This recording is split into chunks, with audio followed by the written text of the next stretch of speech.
Good evening, viewer. You're most welcome to the Nilecast weekly news roundup on West Nile Television, where we give you the weekly news highlights for the week every Sunday from 7 p.m. to 8 p.m. My name is Okumiringa Christine. Let's dive straight into the stories that made headlines this week.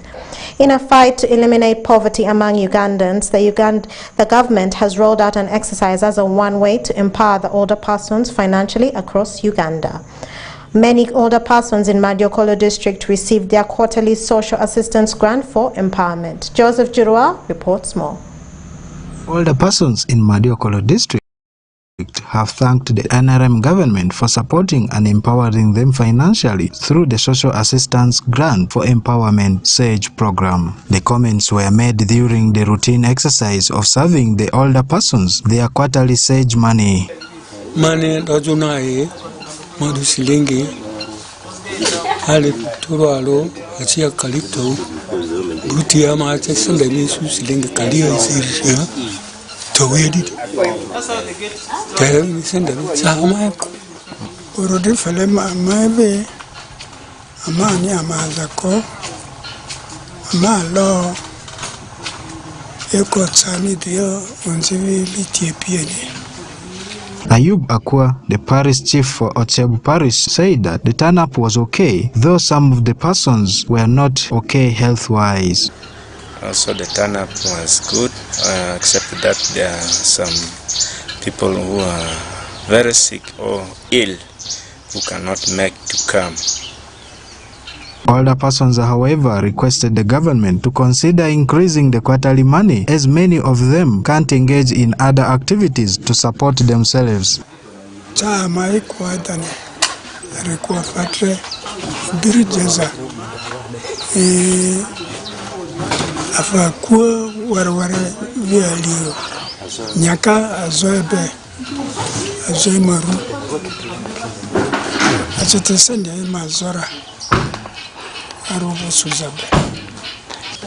Ma iswiri pura te chama koya ngwa chama ko manyawale izidrara ansi ma za kozoyo madam mai nyakayo afadreyo. Akua also said that the persons with the health problems are urged to send their next of kin. However, he pointed that in most cases, the officials responsible for the SAGE money distribution tend not to consider the next of kin persons sent by the older persons. Those people who are very sick, bedridden, and they just can decide to bring in their next person who the company or the SAGE people who are paying them, they want those people. While Caleb Dramile, who represented the community development officer, said that the exercise has to be taken closer to the older persons since some of them are not able to easily travel. We're coming this way. It means at least if these pay points maybe could be brought nearer to these people, will be fair. This is what I'm seeing, and the road of ours is really not really very favorable for these people. The road is poor, the condition is actually very, very poor. So with the rain, sometimes it is really very difficult. Social Assistance Grant for Empowerment, SAGE, is a grant program that was first implemented in Chienjojo district and later rolled to other parts of the country, including West Nile sub-region. Joseph Chura, West Nile TV, Nilecast. And more in our stories for the evening. The Territorial Police of the West Nile region is cautioning the public who are fond of buying second-hand motorcycles and number plates not to fall victim of the stolen motorcycles and stolen number plates, as they will be arrested and charged for theft. The West Nile Police spokesperson, in her statement to the press, appeals to the people of the West Nile region dealing in this illegal trade to desist from the trade or face the long arm of the law. Let's have more on that story. I am here to give caution to our people of West Nile region and beyond, especially people who are fond of buying second-hand motorcycles and number plates, used number plates. We have got a common crime here that there are people who steal motorcycles from elsewhere, and after stealing, at times even the theft of the motorcycle comes with robberies, with killings. They first kill the rider and steal the motorcycle to come and sell in our region. At times they cross over to go and sell in the neighboring countries. So our own people of the region end up falling victims because these motorcycles are sold cheaply, and after selling them to our own, they think that it is a God-given chance. They go ahead and buy these motorbikes cheaply, not knowing that these are motorbikes with problems, with the cases. So after getting them, they also remove the original number plates of these motorbikes and sell the original number plates alone to the unsuspecting clients here. So because our people feel that registering motorbikes with maybe URA is too expensive, they go and pay for these number plates which are being sold on the streets, in the homes here, because they feel it's cheaper. So after buying the number plates, they put the number plate on the motorcycle which they bought without a number plate, and within no time our investigating team land on them. So when they are arrested by our investigators, you really see that they are innocent. They really cry that they are innocent. They genuinely bought the motorbike either from within the region or from across the border in Congo or South Sudan. And they also bought the number plate from people around. So after getting them and search the details of the motorbike are checked from URA, and it finds that they are corresponding, they are different from the details of the motorcycle which might have been robbed from elsewhere, and whose number plate has been sold separately to this person. So you really see that the details of the number plate which has been bought and the said motorcycle in the question are not reflected, meaning that the motorbikes are sold alone, the number plates are sold alone. But for us, it becomes difficult now to tell whether this second owner of the motorbike who has bought it from another person might have been the one who robbed the motorbike, or who might have killed the person and later on robbed the motorbike, or it is another person elsewhere. So it becomes difficult. So many of our people here have ended up being charged with robberies, with the murder, simply because they have bought a motorcycle which was stolen, where somebody was aggravatedly robbed or killed. So they become victims, when actually they are not victims, when actually they are not the ones who originally robbed this motorbike, or who might have killed elsewhere and took off with the motorbike. So we really appeal to our people of Western region to avoid these illegal transactions involving motorcycles and number plates. Instead, they should buy these motorcycles from genuine owners, and the transfer should be genuine through URA office. And if possible, they should get properly registered in office of URA instead of making a shortcut of buying a number plate from illegal sellers around. And then maybe my appeal also to people who are selling number plates illegally, they should desist from that business, otherwise their days are numbered.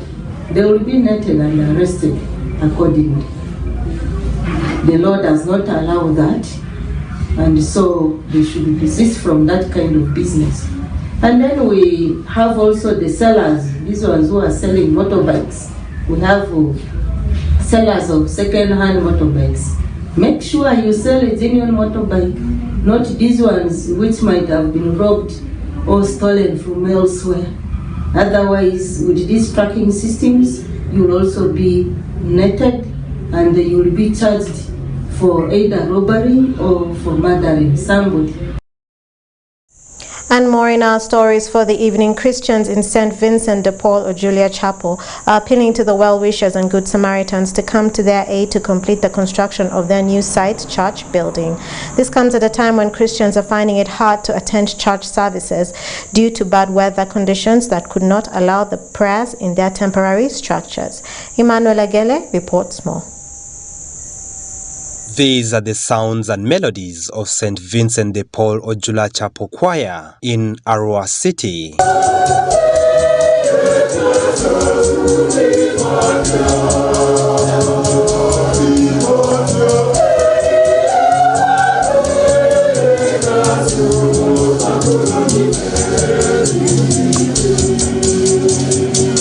The chapel started by a small Christian community due to the distance of Christ the King parish for the elderly and the children who in many occasions are being involved in accidents as they access the worship places.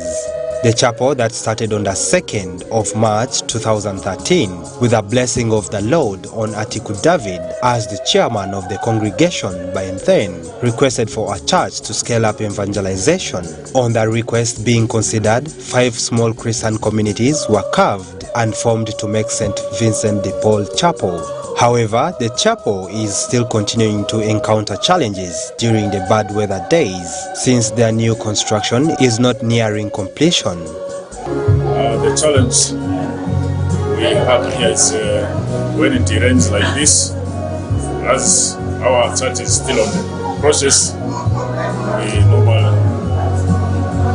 congest ourselves because there is no set yet. We are still building it. That's the challenge we have here. 2, Christians become late because of rain. Others cross the rivers. When it rains like this, it will be difficult for people to cross the river to come to the church. That is the challenge we have here. So I thank you very much. I also ask people outside there to help us as we are still continuing building the church, to help us hand giving, prayers, whatever. Bank will add for us some money on top to put up a structure to usable state. I think at this moment we are in that struggle.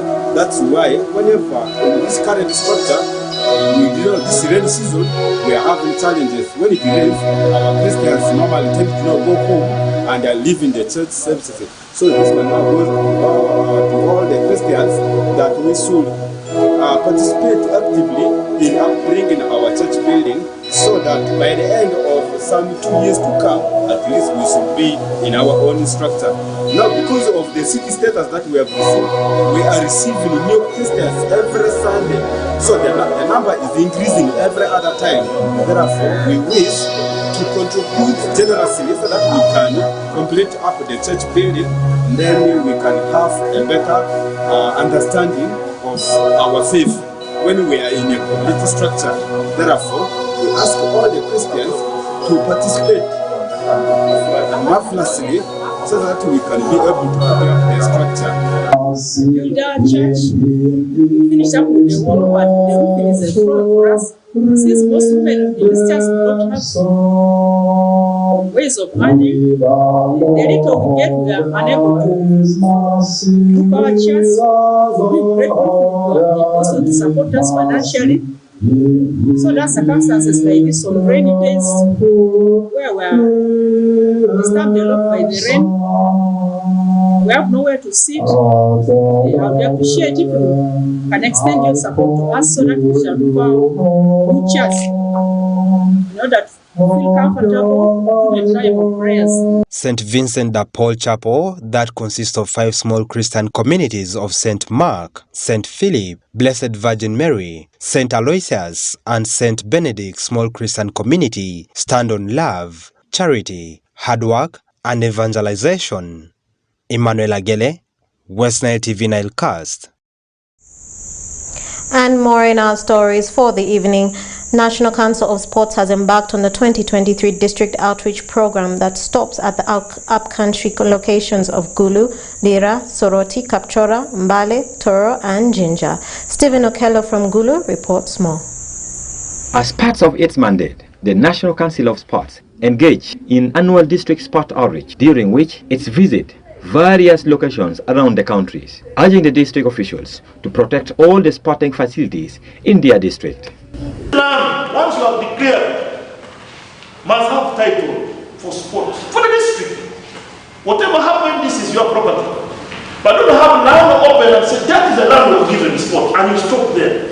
District sports officers were the technical people to work with your county and the district land committees or commissions to ensure when you are in this remittance land gazetted for sports development, we want to see that it is titled for that purpose. This came after various districts confirmed to the National Council of Sport that they have acquired land for all the sporting activities in their districts. As council, Gulu City, 400 million was allocated for local revenue.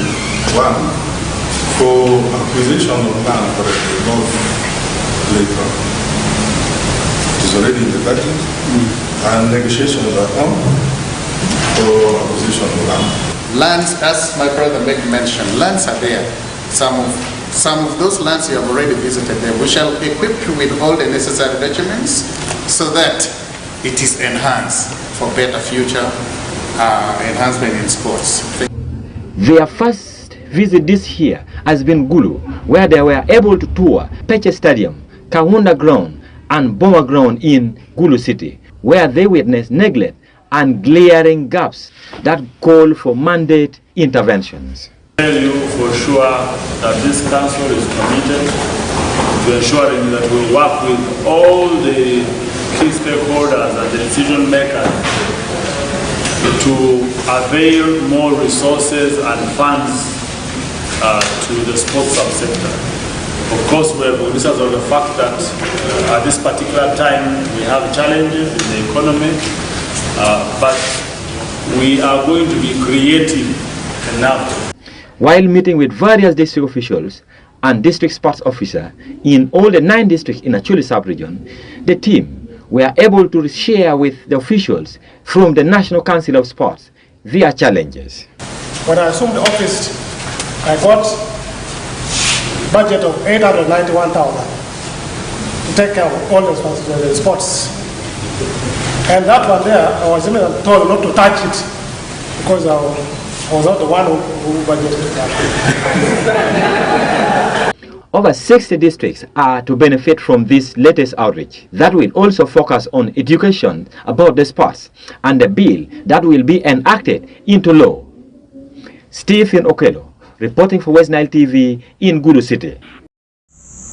And more in our stories for the evening. On Wednesday, the students of Aurora Technical Institute, Ragem, had a run-in battle with police after the students staged a peaceful protest over what they termed as failure by the institute administration to provide accountability for the money being paid and the abrupt increase of tuition fees.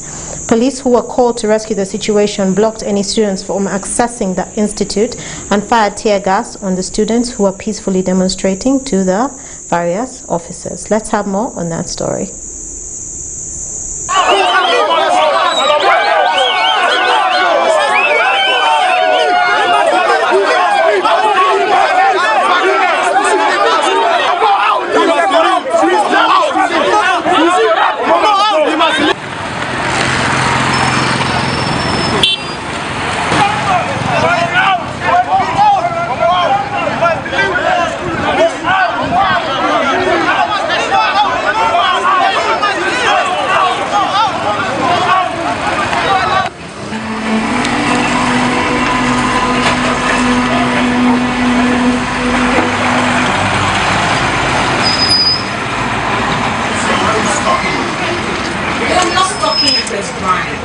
We're not picking up this one.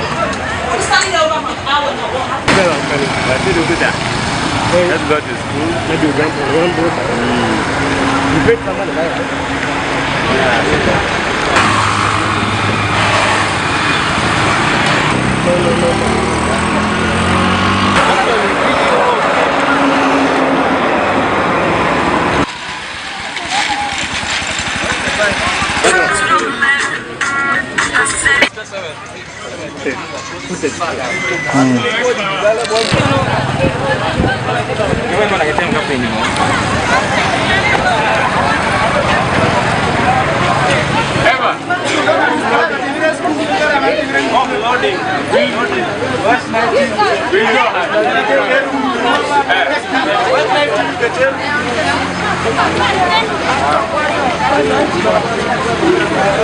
Our guild body is not involved in all the things that are happening right now. The first thing that they put as the item was tuition fee increment. Previous years, people have been paying 500,000. There was parent meeting which was called, then they agreed in the meeting the fees increment is going to be by 10% of that amount, which is 500,000. It's going to be 550 now. 10% of 500, which is 50,000, which is going to be 550. But to our dismay, when we are departing for holidays last year, we are given circulars. Indicating we are going to pay a school fees of 744,000, which is more than the expected percentage they have increased on. And more in our stories for the evening. After inspecting different roads under the management of Uganda National Road Authority by the Executive Director NERA, Allen Kajina, she stated that there's hope that some of the roads in the West now will be considered for tarmacking. Dennis Oringi reports more. The Uganda National Road Authority Executive Director Allen Kajina, together with UNRA engineers, spent 3 days in West Nile inspecting different roads under Uganda National Road Authority management for further management from Pakwash to Ajumani. The team visit followed the engagement the Office of the Prime Minister had with the leaders from Western Sub-region in regards to service delivery, in which the Prime Minister instructed the UNRA to visit the region and find out the status of the road. The team that started the inspection from Pakwach spent the whole Monday inspecting the road and identifying bad spots up to Vura Custom in Arua district. Speaking to the press at Goli Custom, Allen Kajina says the road from Nebi to Goli cannot continue to serve as a Maram road. Therefore, there is need for it to be tarmacked. The road network has experienced quite a bit of deterioration in various parts. The terrain is not easy terrain,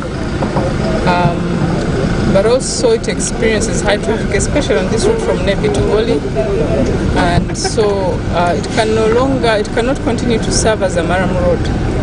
This is due for upgrading. Government is looking for funds to upgrade from Nebi to Goli here, up to Zombo as a first lot 1, and then after that we shall continue all the way to Vura. But we also use some other network there in the hills, Rusi. I think it's Rusi. Yes. Yeah. Part of that is a UNRA road. Another section is not is a district road. But either way, those roads, especially from Pakwach, require a lot of attention. Ellen says it is now up to UNRA that she leads to go back to the drawing board to prioritize and advocate for finances to facilitate the work. So what we're going to do as the UNRA team, we're going to go back and look at prioritization and see what road we do first with the funds available as we seek more funding. But what is clear is that this network needs to be up. As soon as we go back, we are going to go into a discussion on prioritization as soon as we go back. Now that when we actually do the work is dependent on when the designs are completed and when funds become available, all of which are not within our control. But it was important that we do this visit together with the honorable members of parliament to appreciate the condition of the road. Accompanied by the members of parliament from Greater Nebi, led by the chairperson West Nile Parliamentary Caucus Songa Lawrence Biyika, they appreciate government of Uganda's response to other sectors of economy. However, they are urging the government to respond to the cry of the people of West Nile in as far as road and electricity connectivity is concerned. Priority road now, which the design and all the engineering design is ready, is the one from Goli, from Nebi to Goli to Paida to Zombo to Zeu to War. We moved with the director, executive director of UNRWA yesterday over that road, and she was able to appreciate that this road now needs immediate money for upgrading. We also had a chance to go up to Padea.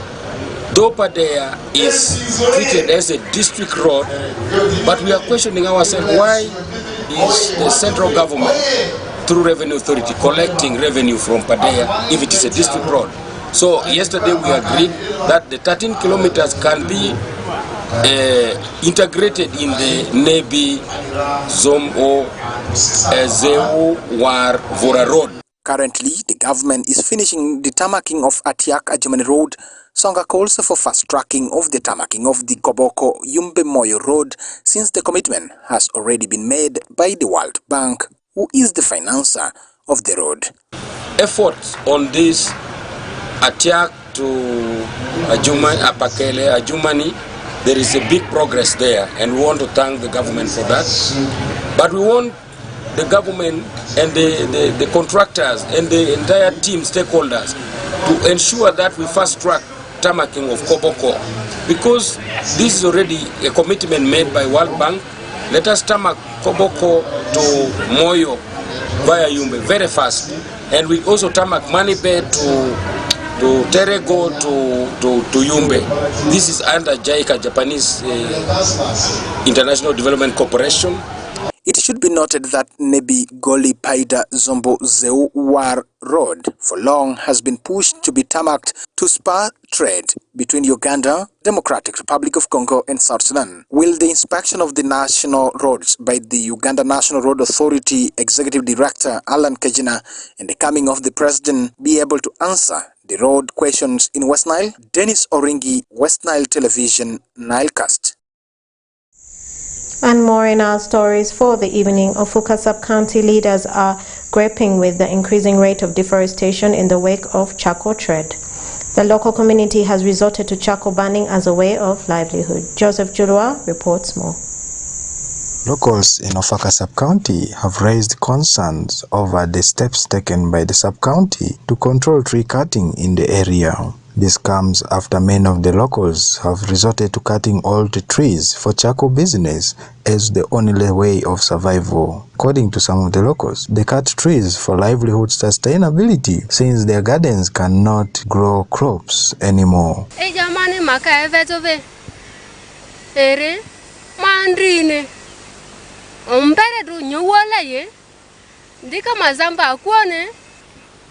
Gamete katia matira pati gazet sote yatra te gamete atia mako ma okurwa duole anji jiria ma to tai jo woro iko ejo ama suove tala zidun bimbi ene tre amare makave ganwa amaga balwa ne ga school fees ufezura balwa ne ga enya adezo Samuel Isingoma, one of the dealers in charcoal business, explained that the challenges leading to the rampant tree cutting is the land ownership system that allows people to take full control of the land, hence depleting the vegetation cover. While Godwin argued that they are ready to plant more trees, but the sub-county leadership is not availing them the seedling. When you own some land, especially because in the village, all the land has been given to the those rural people. So you found they are organizing cutting of the trees, and they don't have any other plans to do any other things like planting the tree like on the hill where the stones and the tree can grow well. So it will be worse if they are not to continue planting another tree and the tree have been cutting away, especially it will destroy. Things will become worse. Adanse yo pativure gamete ni dunia amani yo bara te yo gamete ni amakozo veno tsokwari pati diba yebo pati diba kazi kan sub county an kan mango kan tedwa di pati obetsetse deke ba veni pati deke awa te tsani veni village se ba kafe ba zi tsoni vin dunia yo ni akwa ku kan on ba ni wara ngoni ar According to the sub-county leaders in Ofaka, there are several tree species that are not to be destroyed. Among them is the shea nut tree, but due to the economic crisis in the country, people have resorted to cutting every tree for charcoal. Yo Ofaka sub-county lele ini umbako vini kara urodi druvini alo eni ini banyanya nungule awale awa iri pati amani umvele seanati druvi te currently sende joy but circle business wave du pati vini dia generally uli ini ve charcoal. The business is not only transacted or done by the locals within Elibu village, they are joined by people from different parts of this country. As far as Kampala, Western Uganda, and within West Nile, there are people who have also joined to come and do the same business. You come to this home, these are village people, they give you some areas and you begin cutting that tree so that it leaves them the space whereby they can grow their crops. Ban bimbi, ngala karan bimbi abene, amabo vyatsi. Like Musoga, Buganda, ene abo vyatsi. Ene makave gaendi. According to most of them, this is the only way they can survive and get their earnings. There's no any other livelihood activity that they can do. They tried agriculture or farming, which is not productive because the lands have turned infertile. Apandani feveni mabua mvua mabakia yue kimani azinga sende singoni evena akuni benefit moke. Amo apadevena men o ejo amaruavi abaza akojo were. According to Primo Draga, the LC3 chairperson for Ofaka sub-county, says there are measures set to curb the vice of tree cutting. We are charging those who are involved in the actual cutting and the burning of the trees. That is one. Then two, we also are registering every dealer in charcoal in tree products. We are registering them at a certain fee. Every quarter, if you want to continue, you pay 50,000 to the sub-county. But me super TV biria me dria fine it. Allo me charcoal business or me fine of dojo silingi alf kwaritwe dare torona mini lejo charcoal board. We have set environment committees at village level who are more of our informers and also mobilize the community against massive tree cutting. However, as a way of controlling the activity of deforestation in the region, the sub-county has slapped some charges on the people who continue to deplete the forestry cover. We're also fining heavily every big truck that comes for charcoal. One trip we are fining them 200,000. Anything above 50 bucks we are charging.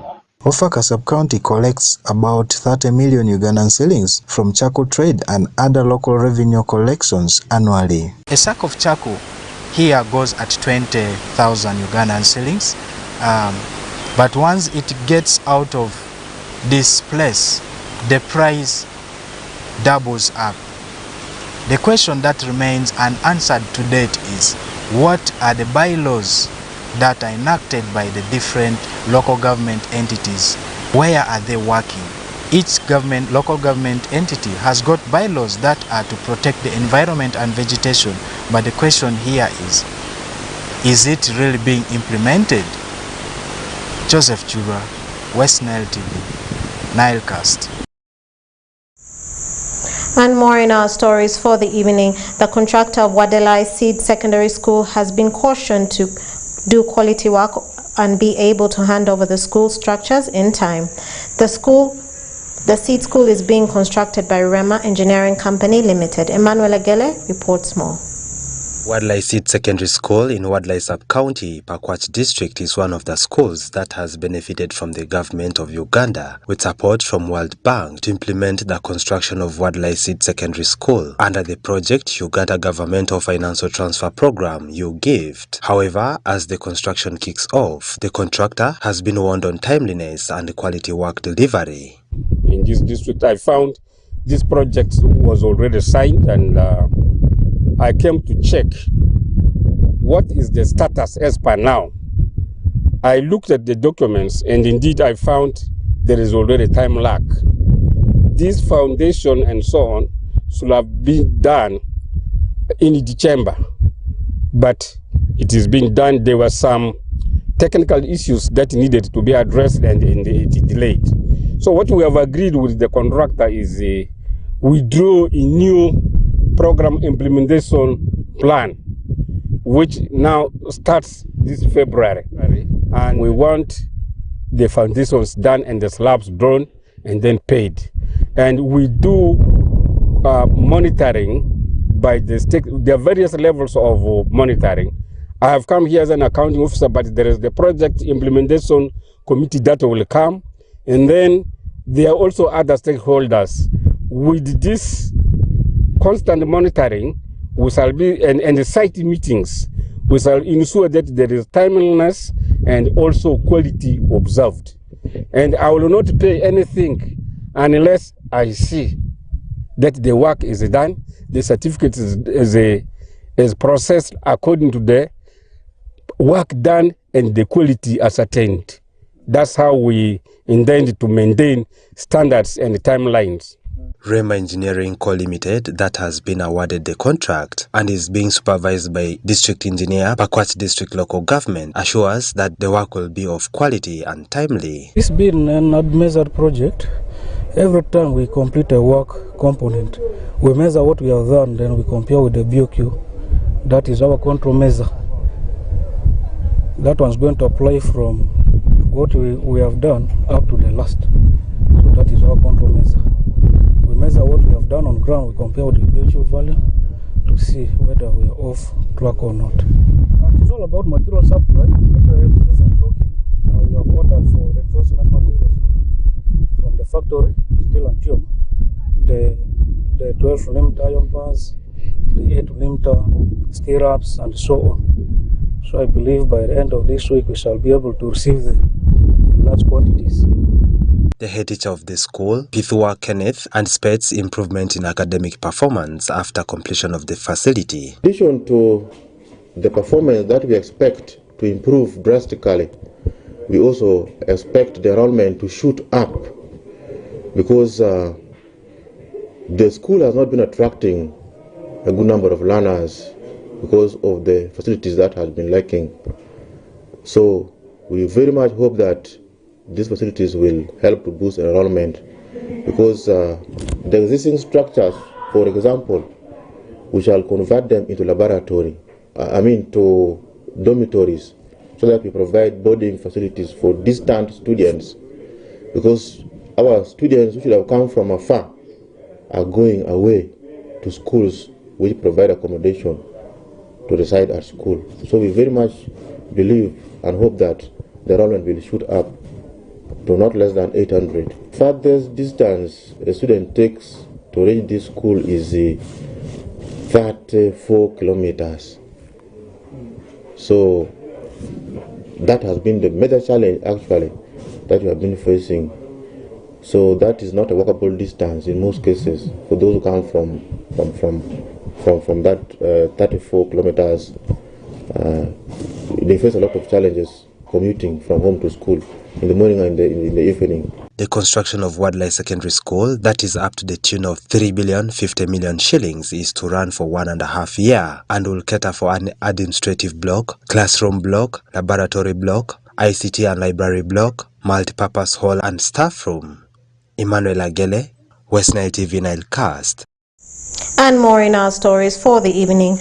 The Wild Food Program have advised the authority in the refugee hosting districts to embark on sensitizing the local community on prioritizing the domestic use of energy-saving stoves by both the refugee and host communities to enable them to save their environment. Stephen Okello from Gulu reports more. Stella Sengendo, Climate Risk Management Specialist Officer at World Food Programme, advised local authority and the stakeholders in all the refugee host districts in Uganda to start promoting the use of energy savings cooking stove in their district in the bids to fight environmental degradation. We want to also promote the use of energy cooking stoves, especially in the refugee areas. Dima William, the district natural officer, Mariokolo district, says the influx of refugees in the district has negatively impacted on the environment in his district, as both refugees and the host community continue destroying the environment for firewood and other domestic uses. Address the issue of environmental conservation through the use of energy stoves. When you look at our environment in the refugee hosting communities, we have been having a lot of challenges concerning the destruction of our environment.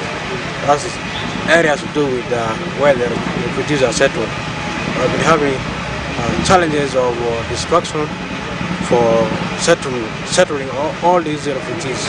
Ben Ekong, a sales representative at African Clean Energy, says the use of energy savings stove will not only save our environment, but also save the life of the end user from other health-related hazards. Because you see, in most cases, trees are cut down in regards of getting charcoal. But now with this stove, what we do is we are safeguarding that in the use of briquettes. And the briquettes that we use are basically made from two types of trees, basically eucalyptus and pine. So those are the briquettes that we are using. So in the long run, you find that all our trees that we have in our societies, none of them will be cut down. George William Omongi from Uganda National Meteorological Authority explained the impact of environmental destructions on climate. There can be delayed onset of the rain. Then there can be too much rainfall also will come during a period season and they become too short. And there can be total dry condition during the time rain is expected. Currently, Uganda is hosting approximately 1.5 million refugees with a relaxed policy that allows them to live outside the 48 different settlement camps across the country. And this has negatively impacted on our environment. Stephen Okello, reporting for West Nile TV from Gulu City. The State Minister for Northern Uganda, Honorable Quiltrin Grace Freedom, has said that the accountability of iron sheets she handed over to the Inspectorate of Government were not iron sheets meant for Karamoja. The minister says that the iron sheets she distributed to different institutions in Northern Uganda were iron sheets meant for Northern Uganda. Dennis Soringi reports more. The State Minister for Northern Uganda Rehabilitation, Honorable Quiltrin Grace Freedom, has lashed out at those who are accusing her ministry that has received the iron sheets meant for Karamoja region. The minister says the iron sheets her ministry distributed were iron sheets allocated to the Ministry of Northern Uganda as one of the affirmative ministries in Uganda. I want to inform our members, the public, that Northern Uganda is an own entity under Office of the Prime Minister. It has a budget. Under the Office of the Prime Minister, all affirmative action programs have their own budgets. The Ministry of Northern Uganda, the Ministry of Teso, the Ministry of Nyoro, the Ministry of Karamoja, we all have our budgets. In the recent saga of iron sheets, we had our own budget and we gave out iron sheets to our region. We did not encroach on Karamoja iron sheets, and this I have to make it categorical. Last year, the Minister for Northern Uganda, together with other members of parliament and ministers from Western Sub-region, traversed the whole Western region together to distribute the iron sheets to the beneficiaries after they had applied for and over 15,000 iron sheets were distributed. Distributed about 15,000 of our iron sheets. And if you remember, the public, I move with a team of ministers. I move with a team of members of parliament. I called the district leadership, the RDCs, the chairpersons, the cows. I called the beneficiaries, and we gave out the iron sheets in broad daylight to the beneficiaries. But first of all, we have followed our own procedures and the right procedures. The communities, the MPs, the district leadership, they wrote to request for a particular project. There were churches, there were mosques, there were community centers, and these are the communities to which we gave. And the condition is put up a wall, complete the wall, so that when we give the iron sheets, it's not wasted. In regards to the investigation about the stolen iron sheets meant for Karamoja concluded by the Inspectorate of Government, the Minister Kuyushin says that like any other government ministries, departments and agencies, it is necessary to be checked by the bodies responsible. Therefore, her response to the letter written to her by IGG was to give accountability of the iron sheets received by her ministry, not specifically accounting for the Karamoja iron sheets as it is being claimed by the people she termed to be her distractors. Some people think that because IGG wrote to us, we are thieves, that we got from Karamoja. We are not. I think IGG is doing a good job. It has widened its scope, not only talk about Karamoja iron sheets, but also all the programs under Office of the Prime Minister. And so it is in that respect that we gave our information to the IGG. It's not because we are thieves.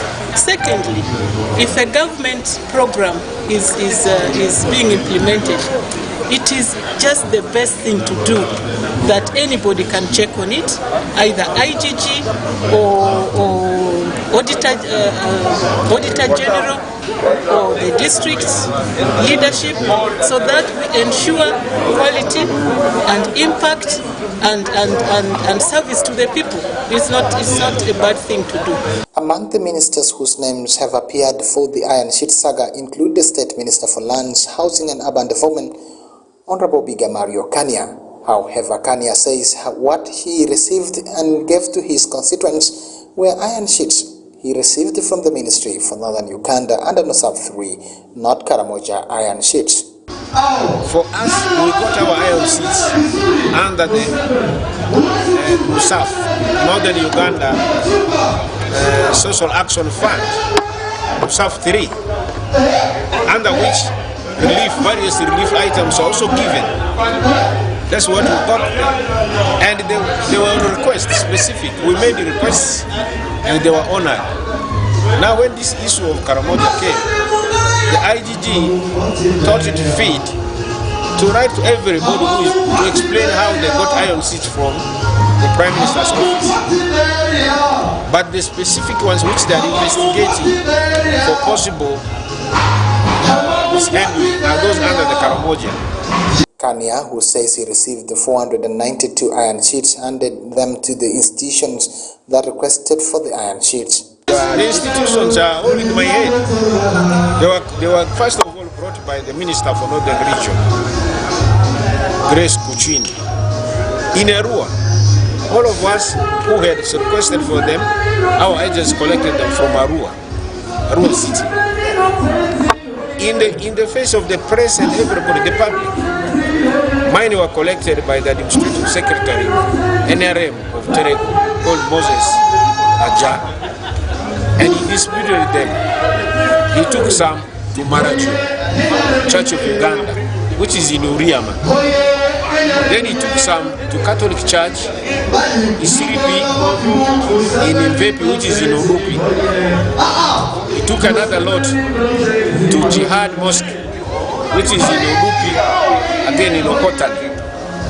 Then he took some to another Catholic church in a parish called Buku, which is in Omoko.